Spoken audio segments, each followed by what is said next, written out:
Hello and welcome to another video for Pat Bear's Anime Club, which is an ongoing series. Every other Monday, a new episode comes out with occasional sprinkle of a special episode here and there, where I take a look at my favorite stuff from the world of anime, stuff I really want to talk about.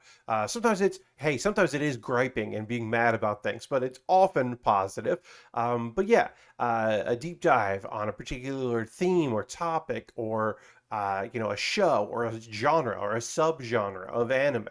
My own personal history with it. And then every once in a while, like the next video that will be coming out is me looking at the season that was and the season that is to come. So get ready for that. That'll be the next one, which will be wrapping up the fall 2021 season and then talking about the uh, winter 2022 season. So that's coming. But right now, I'm going to be talking about anime news from 2021. This is my year in review of some of the big stories in the world of anime. Now, you might be asking yourself, Pat, I'm pretty sure in the last video, you said that this would be when you would actually tell us the best show of the year for 2021. You teased it. That's what this was going to be your anime top 10 list. And that video is coming in January of 2022. Um, I can't get into too many specifics of it, but I have the opportunity to make the list uh, more than just a video. It will be a video. It will be a video here on my YouTube channel. So subscribe if you haven't already. Turn your notifications on so you know when I post a video. Stay tuned on social media. I guess I'm teasing it. It's going to come out next year. And it will be in conjunction with something else. There'll still be a video, but there will be more to it. It'll be multimedia. It- yeah, I don't know. Anyway, I was prepping for the best show of the year in my top 10 to be this video. And so I was like, oh, I don't know. I don't want to do another Christmas video. I like my Christmas videos, but it's okay.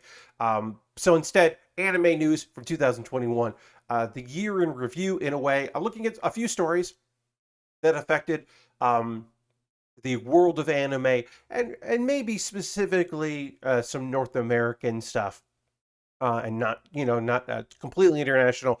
But I live in North America, so that is where my focus is. Um, in the comments below, you can tell me if there's any stories I missed, specifically if they affected another country that I am not speaking about. I would love to hear it because I like to be informed. Anyway, let's get into the first one. One Piece 1000. We had that happened actually twice this year. Um, One Piece had 1000 chapters released in January of 2021. So, I mean, some people saw it in December, whatever. It's the January issue, it counts. And then the anime in November of this year saw One Piece 1000 episodes. There now way more chapters than that and now a few more episodes than that, but it hit 1000 in both ways, which should be a good indication of how slow the anime is compared to the manga in that they're neck and neck and they for episodes but not content. I mean, they're at least in the same arc, but we got a ways to go with the anime because there's a lot of filler. And then there's sometimes where, like, in some anime adaptations, you're going to see like 2 to 3 chapters.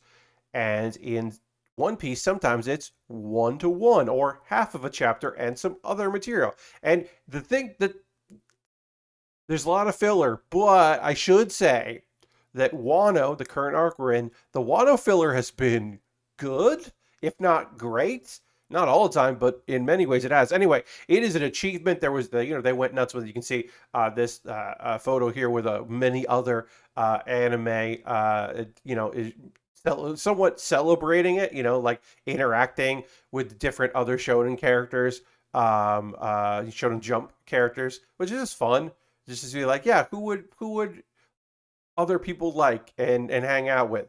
And some of them are weird, and some of them are like, yeah, that makes sense. Um, Pretty silly, but enjoyable. So that was a big like, oh, this is cool. Lots of celebrations online. And one thing I will point out, speaking from a North American perspective and a United States perspective, the celebrations of One Piece this year were looking internationally and not just in Japan, because there were like global polls for favorite characters instead of just like a poll that was Japan only. Like they really did. There was a celebration of uh, uh, international One Piece fans and content creators, and that was really nice. That was neat to see that be like a, like, hey, the world likes One Piece, so we're gonna celebrate that. I thought that was cool.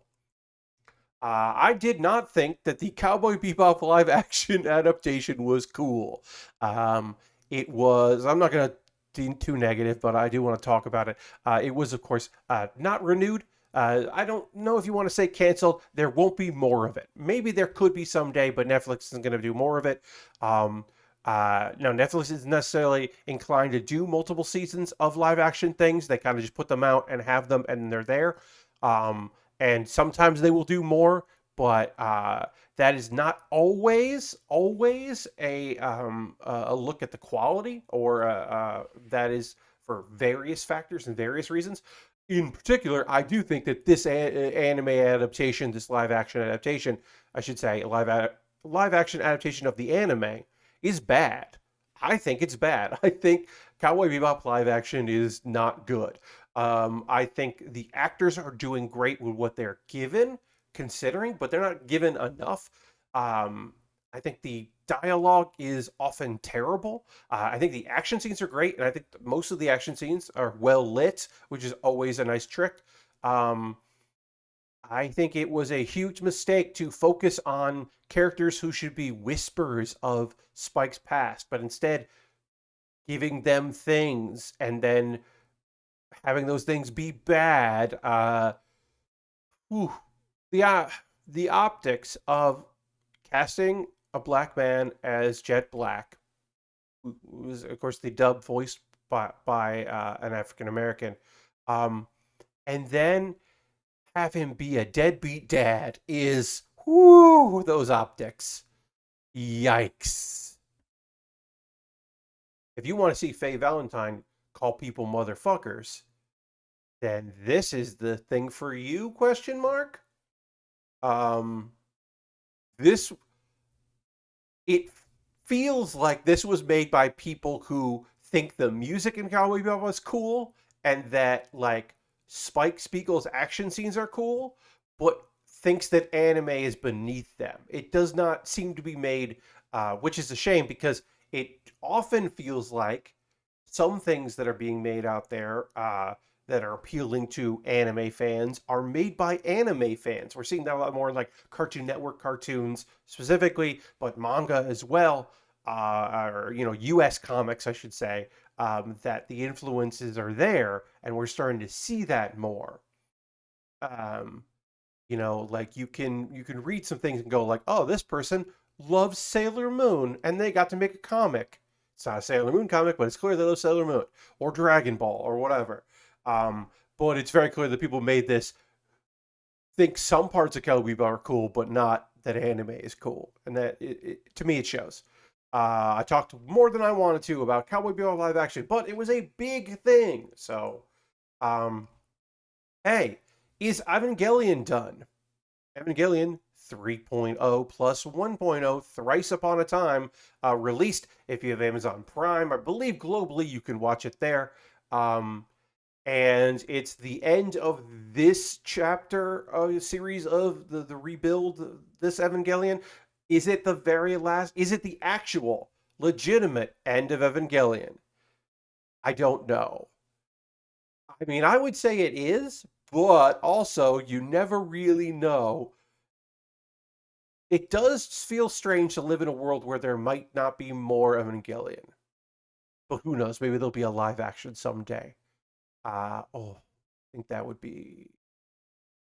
I mean, there's certainly been live action elements to it here and there, and other. But I'm talking official. I'm talking official. Whew. Anyway, it felt like a big deal that it finally came out. It had been delayed a lot for various things, including a global pandemic and other things. Um, uh, and I've never loved Evangelion. I've appreciated Evangelion. I am thankful for what Evangelion is there, and other things saw it. and internalized it and made their own things, and so I can appreciate Evangelion, but I'm not sorry to see it end. Um, Speaking of ending, it's hard not to feel like things are gonna get weird if this goes through. Sony acquired, to be specific, Sony acquired Crunchyroll and Evolution, the company that was made by Crunchyroll to run Crunchyroll, and Verve and some other things. Um, so one could assume that Funimation and Crunchyroll will merge in some way, shape, or form. We don't know. We don't know the details of this.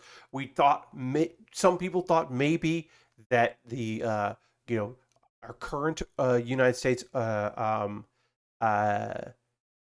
presidency, and that maybe that they would say, "Hey, this seems like a monopoly," because it does. Are there other places in the United States digitally companies that have licenses to anime? Yes, Right Stuff has some anime that they license. Of course, you've got High Dive, which Crunchyroll through Verve had a partnership with. They no longer have that partnership, which would assume that that is somewhat related here. Um, there are a few that have that retro crush for older stuff, certainly. So there are other people besides Crunchyroll and Funimation, but those are the big folks that are licensing new things for streaming, and they are going to be owned by the same corporation. Also own Aniplex, um, and also Anime Labs, which is basically like now is Funimation in some territories like Australia and the UK, Australia, I'm sorry, New Zealand, and then Sony also owns another place which is basically Funimation under another name in some European countries. So Sony is just gonna have it all. Um, Netflix, I should also say Netflix, because they have a few things. Amazon Prime still has a few things. They're not getting new things.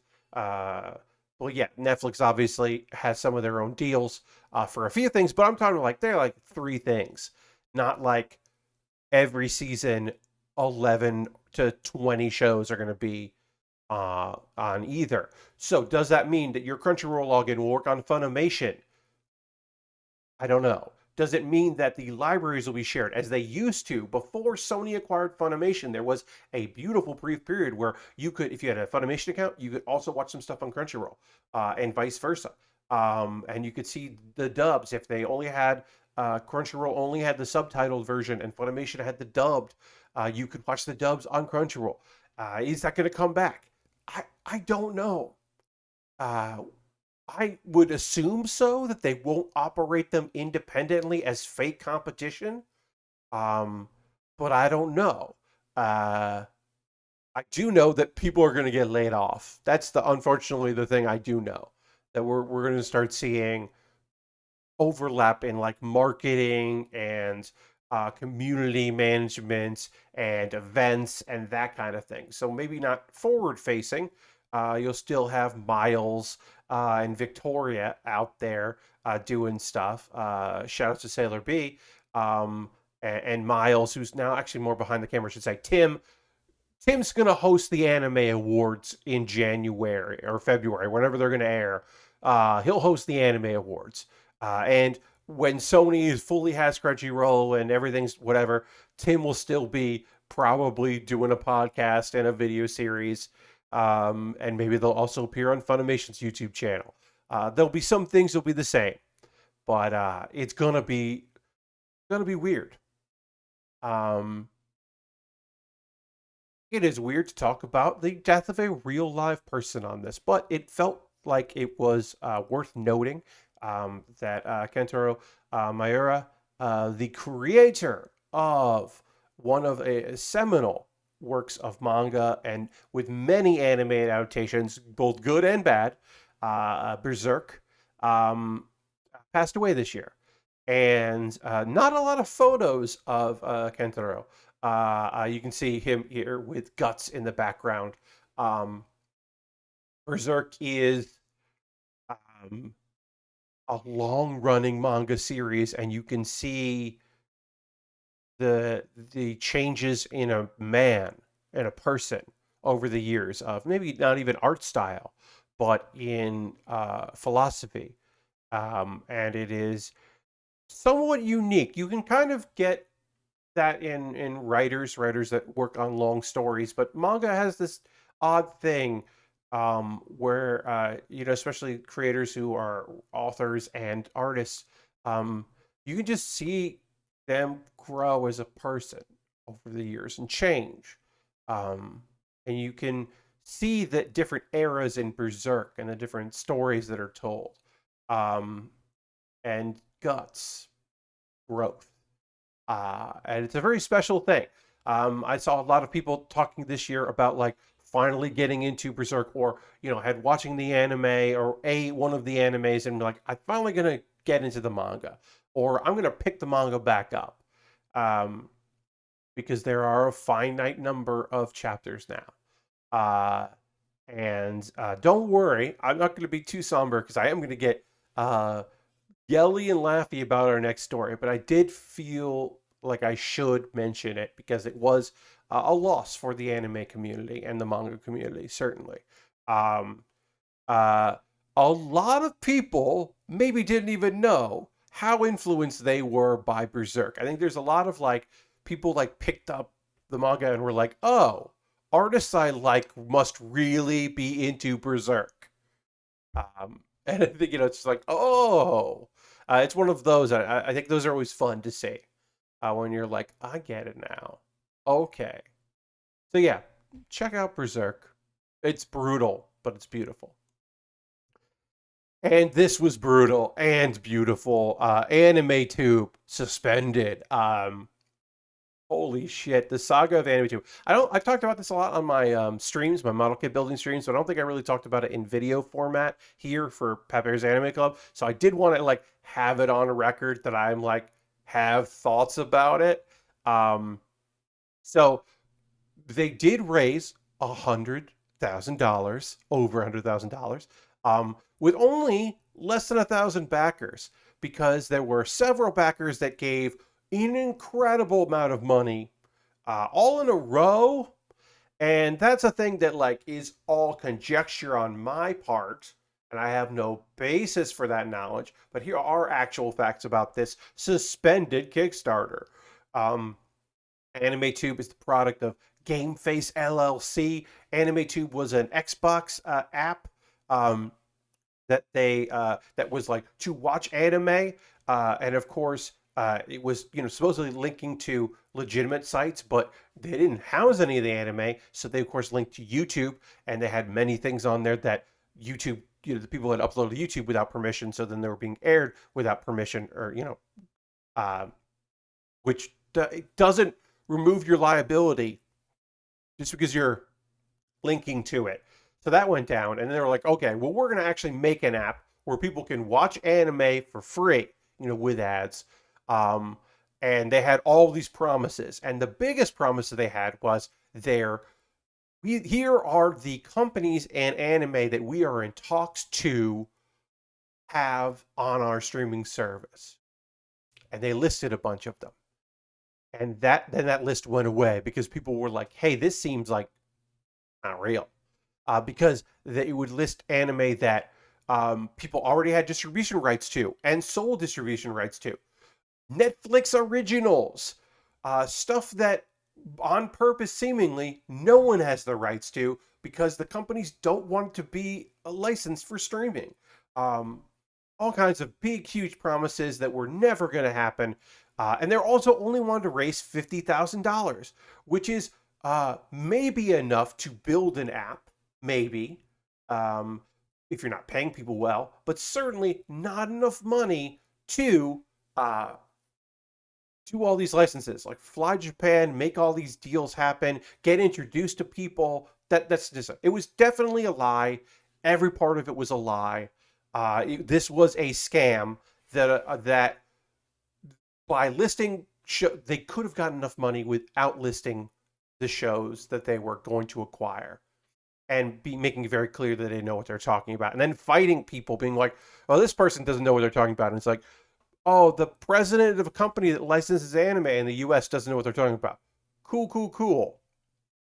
Um, and I'm not saying that all of the money raised was a scam, because it very much seemed like some of it that was raised was to inflate it. Uh, but there were people who bought into this because they don't like Crunchyroll and they don't like Funimation. You know, there was a lot of talk of like, oh, the AI assistant that's going to help you out, and there's going to be a chat room for every video so you can chat live while you're watching it, and all this stuff that like some people must have been really into. And you know, I can understand there are people who are. I should say this. I watch Crunchyroll and Funimation videos on. I mean, I watch them on my computer. I don't watch them on my phone or a tablet. From what I understand, those apps are bad, poorly run, and poorly designed, and need updates. So I can understand wanting a streaming focused, like for tablets or phones, app. I think that's totally reasonable. Also, I understand that, like, oh, I want to support the little guy. Even if Crunchyroll at some point was a little guy, they're not anymore. Funimation, certainly not. All, you know, now everything owned by Sony. I understand. I get that. Um, but you got to be face reality. And eventually, enough people were like, "Hey, this is clearly a scam." Um, that they were suspended, and of course, Game Face went out to put out an official statement. They were like, "Oh, we're fighting this. We've got so many days to respond to Kickstarter. We'll be back." Once you get suspended, that's just not going to happen. Um, you can spend $3 to join their premium newsletter. They have said that they will be doing crowdfunding in another way. We have not seen that. They have not announced a alternative. They didn't open up a different crowdfunding source. Who knows? Look, I don't think we were ever going to see this app. This was clearly a scam. They were just going to scam a bunch of people out of money. And oh boy, oh boy, it was sweet to watch it in just like blow up and implode. The people that donated money and then can't, so they could get an invite to the Discord, and then canceled their pledge so they could then screen cap stuff in the Discord, was fantastic. Eventually, they had to close the Discord to new members. It was a wonderful disaster. The Facebook page is still up. You can read their like official statement, basically saying like these people are jealous or trying to like stop us. You know, they tanked our Kickstarter. You know, we were our projects we love on Kickstarter, which I should say is not hard. I have been to projects we love on Kickstarter. You just need someone in Kickstarter to look at your thing and go, yeah, that's cool. Um, it's not hard to do. You know, while they shouldn't have done it for this project should not have gotten approved in the first place. Kickstarter is not generally in the business of approving disallowing things immediately before they get up for copyright issues or for the fact that it is a scam, because it is, of course, just you're donating money to a thing and you hope it happens. But they should be more careful, because this should never have gotten approved, because it was clearly a scam. Um, and that hopefully the last time I will talk about anime too, but it was a very fun couple of weeks watching it unfold. And that is anime news for 2021. Once again, I'll leave a comment below how long this video go. I'm going to look at the time here. Ooh, this is a longer video than I thought it was going to be, which is fine by me. I'll leave a comment below about news stories that you like, comments on this one, what you'd like to see for Pat Bear's Anime Club in 2022. As I said, there will be the next one will be my fall 2021 review and my winter 2022 preview. And then in the future, you're going to see my top 10 coming out at some point. I'm going to do a video on how Hunter x Hunter is like the weirdest shonen, and is it still a shonen? And what question mark Question mark? I got a Hunter x Hunter video in me. And then some other videos, I'm sure, but you can leave a suggestion of something you'd like to see me do in the future. Thanks so much for watching this, and I'll talk to you soon. Bye-bye.